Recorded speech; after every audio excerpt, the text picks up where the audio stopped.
श्रीरामचंद्र परब्रह्मणे नमः। श्रीगुरुभ्यो नमः। श्रीमात्रे नमः।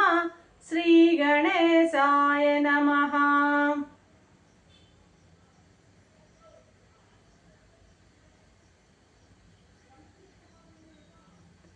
ప్రియాత్మ బంధువులారా, యోగ వాసిష్టం నిర్వాణ ప్రకరణము 557వ భాగం. సికిధ్వజుని యొక్క మహారాణి చూడాల అంతరంగ మదనాన్ని గమనిస్తూ ఉన్నాం. ఆమె ఆలోచన సరళి ఎలా ఉంది, విచారణ సరళి గూర్చి మనం విచారిస్తూ ఉన్నాం. నిన్న ఎక్కడ ఆపారు? ఆవిడ విచారణలో చలనం అంటే మార్పే కదా అనే దగ్గర ఆపారు ఆమె. ఇప్పుడు మారింది అంటే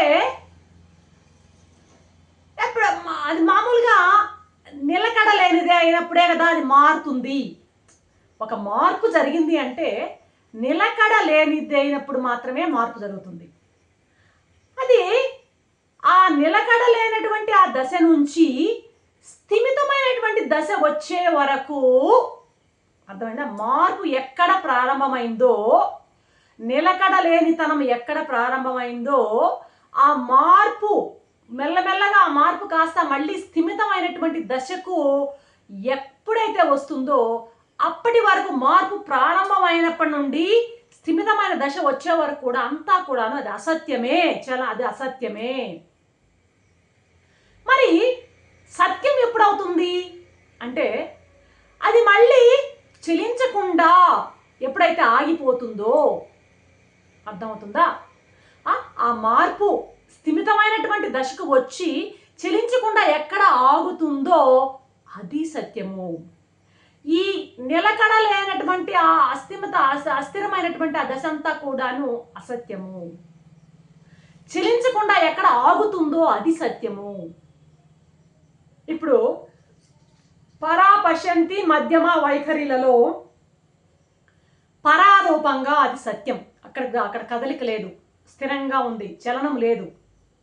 పశ్యంతి మధ్యమ వైఖరి ఇవన్నీ కూడాను అసత్యం, చలనం ఉంది ఇక్కడ. కనుక ఏమవుతుంది ఇక్కడ? మాయ ఏదైతే శక్తి, పరమాత్మ యొక్క శక్తి ఏదైతే ఉందో ఆ మాయ మరియు ఆ మాయావి ఎవరి యొక్క శక్తి? అది పరమాత్మ యొక్క శక్తి. పరమాత్మ మాయావి, పరమాత్మ యొక్క శక్తి మాయ. ఈ మాయావి మాయ ఇద్దరు కూడా అనాదులు, అనాది ఆది అంతం లేనివారు. ఎందుకని? ఆ ఇద్దరు కూడా నిరాకారంగా నిశ్చలంగా ఉంటారు. కాబట్టి పరమాత్మ యొక్క శక్తి ఇద్దరు కూడాను సత్య స్వరూపులు, సత్య స్వరూపం అది. అర్థమైందా?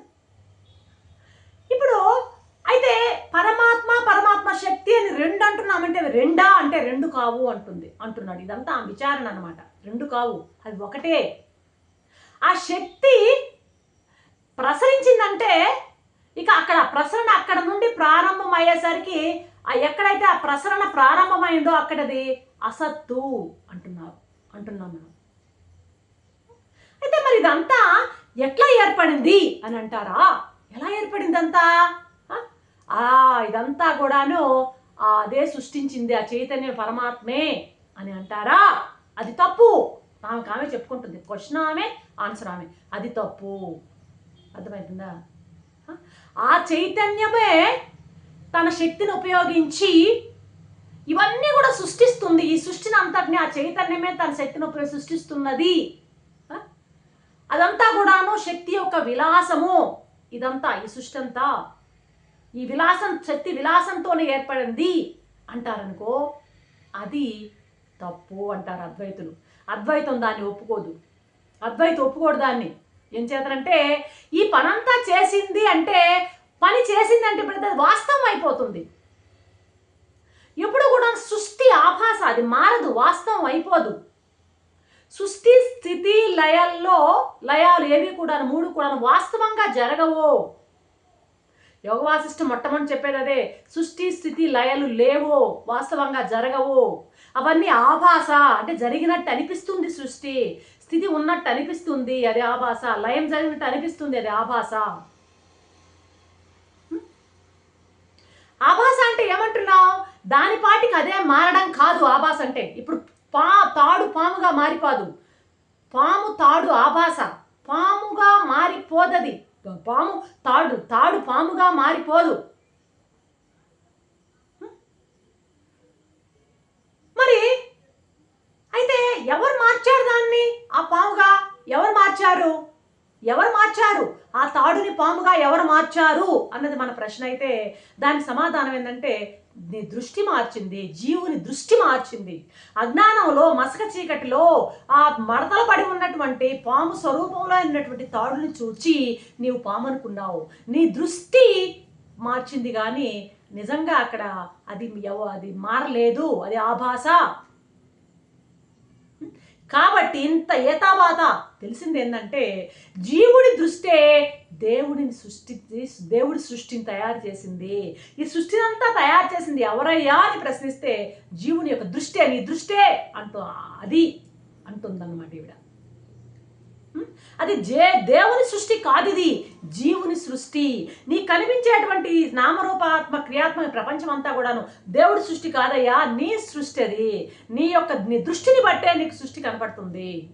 నువ్వు ఆ చూపుతో చూచావు కాబట్టి, ఇదంతా ఆ నామరూప క్రియాత్మక ప్రపంచంగా చూస్తున్నావు కాబట్టి, పరమాత్మను ప్రపంచంగా చూస్తున్నావు కాబట్టి, నీ దృష్టి ఆ దృష్టితో ఆ చూపుతో చూస్తున్నావు కాబట్టి ఆ చైతన్యము అలా విలాసంగా మారింది. ఆ విలాసం నామరూపాలని కల్పించింది నీ దృష్టే. నీవు చూస్తుంటే, ఆ దృష్టితో చూస్తుంటే నీకు ఆ ప్రపంచం కనపడుతుంది. అంతేగా నిజంగా అదేం అసలు పరమాత్మ ప్రపంచంగా మారలేదు. ఆ కనిపించేటువంటి ఆ నామరూపాలు నీకు అనుభవాన్ని ఇస్తున్నాయి. ఆ అనుభవాన్ని నువ్వు పొందుతున్నావు. పొందేది నీవు. నామరూప క్రియాలకి అనుభవం లేదు. పొందేది ఎవరంటే, అనుభవాన్ని పొందేది నీవు. నువ్వు పొందుతున్నావు అనుభవాన్ని. మళ్ళీ ఇక్కడ చూడండి, నీ దగ్గరికి వచ్చేసింది వ్యవహారం. నువ్వు దృష్టి పెట్టుకొని చూచావు, ఆ సృష్టి కనపడింది. మళ్ళీ నువ్వు అనుభవం దగ్గరికి వచ్చేసరికి నీకే ఇదంతా అనుభవానికి వస్తుంది. నీవు చూసిన దృష్టి ప్రకారం నీకు సృష్టి కనపడుతుంది. అనుభవానికి వచ్చేసరికి నీవే అనుభవిస్తున్నావు. ఈ చూడడం అనేది సృష్టి అంటున్నాడు, అనుభవించేది అనేది లయం అంటుందమ్మ. ఇక్కడ చూడాలి, అనుభవం లయం. చూడడం సృష్టి, అనుభవించడం లయం. కర్తృత్వం సృష్టి, భోక్తృత్వం లయం. జీవుడు కర్తృత్వంతో ప్రారంభమయ్యే పరం అవుతున్నాడు, భోక్తృత్వంతో జీవుడు సమాప్తం అవుతున్నాడు. నీ కర్తృత్వం వలనే ఈ మొత్తం ప్రపంచాన్ని నువ్వు సృష్టిస్తున్నావు అంటున్నది చూడాలా. అదే కర్తృత్వం అంటే. సృష్టి అంతా కూడాను కర్తృత్వమే. నీ కర్తృత్వమే నీకు సృష్టిగా నీకు కనపడుతుంది. నీ దృష్టే దాన్ని సృష్టిగా నువ్వు చూస్తున్నావు. నీ దృష్టి చేసినటువంటి సృష్టి ఇది. భోక్తృత్వం అంటే ఏమన్నావు? సుఖం దుఃఖం అన్నీ లయం చేసుకోవడమే భోక్తృత్వం. ఏ భావమైనా సరే నీ లోపలికి తీసేసుకోవడమే, లయం చేసేసుకోవడమే. భోక్తృత్వం అంటే ఏంటి? అనుభవం, లయం. అన్నీ నీలో లయం చేసుకోవడమే భోక్తృత్వం. అనుభవమే లయము. అనుభవమే లయము. అర్థమవుతుందా? కాబట్టి నీలో సుఖ దుఃఖాలు అన్నీ కూడాను, అన్నీ సుఖ దుఃఖాలు అయితే ఏవైతే అన్నీ కూడాను నీలో లయమైపోతున్నాయి. అంచేత ఇవన్నీ కూడాను ఎవరికి చెప్పాడంటే, కర్తృత్వ భోక్తృత్వాలు ఎవరికి చెప్పారంటే కేవలం జీవుడికే చెప్పారు, పరమాత్మకు కాదు. ఈశ్వరుడు కర్త కాదు, భోక్త కాదు. పరమాత్మ కర్త కాదు, భోక్త కాదు.